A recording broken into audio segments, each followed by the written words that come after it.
இப்போ மேஷ ராசி அப்படின்ற மாதிரியான விஷயமா நம்ம வந்து எடுத்துக்கும்போது இந்த ஒரு இயர் வந்து அவங்களுக்கு வந்து கொஞ்சம் சேலஞ்சிங்கான இயராக இருக்கிறதுக்கு உண்டான ஒரு காலகட்டமாக இருக்கும்னு வச்சுக்கோங்க. 2026 அவங்களுக்கு கொஞ்சம் சேலஞ்சிங்காக இருக்கக்கூடிய இயராக இருக்கும்.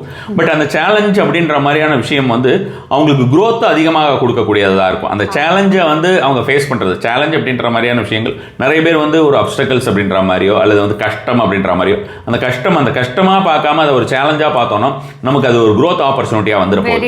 ஸோ அப்போ அந்த மேஷம் அப்படின்ற விஷயத்தை பொறுத்த வரைக்கும் கண்டிப்பான முறையிலேயே அவங்களுக்கு வந்து ஒரு growth அப்படின்றது இந்த வருஷத்துல வந்து அந்த சேலஞ்ச் மூலமா வரும். அந்த சேலஞ்சில் அவங்க வந்து சகம்பாராங்களா, அந்த சேலஞ்சை விட்டு அவங்க வந்து அதை ஃபேஸ் பண்றாங்களா அப்படின்ற மாதிரியான விஷயமா இருக்கும். இது வந்து பார்த்தோம்னா நம்மளோட கெரியர் அப்படின்ற மாதிரியான விஷயமா எடுத்துக்கணும். ஃபர்ஸ்ட் வந்து கெரியர், ஃபேமிலி அப்படின்ற மாதிரியான விஷயமா எடுத்துக்கிட்டோம்னா ஃபேமிலியுமே அந்த மாதிரியான ஒரு சேலஞ்சஸ் எல்லாம் கொஞ்சம் வரதுக்குட்டான வாய்ப்புகள் இருக்கு. ரிலேஷன்ஷிப் அண்ட் ஃபேமிலி அப்படின்ற மாதிரியான விஷயம் கெரியர்லையுமே இருக்கும். பட் நல்ல growth அப்படின்ற மாதிரியான விஷயங்கள் கெரியர் அண்ட் ஃபினான்ஸ் அப்படின்னு இந்த ரெண்டு விஷயத்துலையுமே growth கண்டிப்பான முறையில் இருக்கும். அதுக்கு அடுத்ததான் நம்ம வந்து சொல்கிறோம் அப்படின்ற மாதிரியான விஷயமா பார்த்தோம்னா மெயினாக சொல்கிறது வந்து ஹெல்த் அப்படின்ற மாதிரியான விஷயங்கள். ஹெல்த் அப்படின்ற மாதிரியான விஷயங்கள் சூடு சம்பந்தமாக வரக்கூடிய கொஞ்சம் பிரச்சனைகள் இந்த ஒரு வருஷம் அவர்களுக்கு கண்டிப்பாக எதிர்பார்க்கலாம். ஹீட்னால வரக்கூடியது, ஹீட் ப்ரொடியூஸ் பண்ணுறதுனால அல்லது ஹீட்டாக இருக்கக்கூடிய ஒரு அந்த சூடுனால இருக்கக்கூடிய உணவுகளை எடுத்துக்கொள்கிறாங்க இல்லையா. இப்போ நம்ம வந்து பித்தம் அப்படின்னு சொல்லுவோம் மெயினாக. அப்போ அந்த மாதிரியான ஒரு கேட்டகரியில் இப்போ நம்ம வந்து ஒரு அஸ்ட்ராலஜியவே மூணே விஷயத்துக்குள்ளே நம்ம வந்து அடக்கிடலாம். வாதம், பித்தம், கபம் அப்படின்னு நம்ம சொல்லக்கூடிய அந்த ஆயுர்வேதத்தில் வந்து அஸ்ட்ராலஜியோட விஷயத்தில் பெரும்பாலும் நம்ம வந்து அடக்கிடலாம்னு வச்சுக்கோங்களேன். அந்த மாதிரியான ஒரு விஷயத்தை பார்த்தோம்னாலே நமக்கு எல்லாமே தெரிஞ்சிடும்.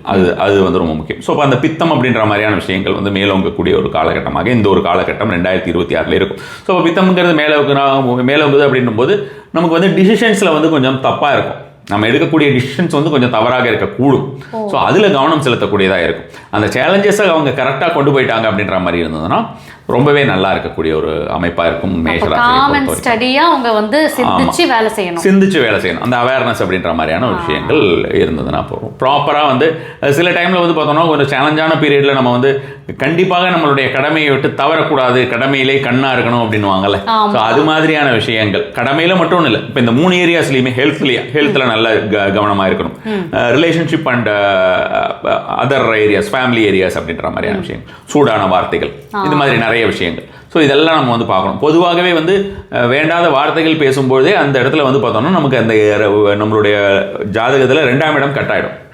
ஸோ இப்போ 2ஆம் இடம் அப்படிங்கிறது தனவாக்கு குடும்பம் அப்படின்னு சொல்லுவோம். அப்போ அந்த 2ஆம் இடத்துல அந்த வாக்கு சரியில்லை அப்படின்ற மாதிரி தான் தனமும் வராது, குடும்பமும் நம்மளை மதிக்காது, அல்லது குடும்பத்தில் வந்து நமக்கு ஒரு அந்யோன்யம் அப்படின்ற மாதிரியான விஷயங்கள் இருக்காது அப்படின்னு. இதெல்லாம் ரொம்ப எளிதாக அதனால தான் ஒவ்வொன்றத்தையும் வகையாக பிரித்து வச்சுருந்தாங்க அப்படின்ற மாதிரி சொல்லலாம்.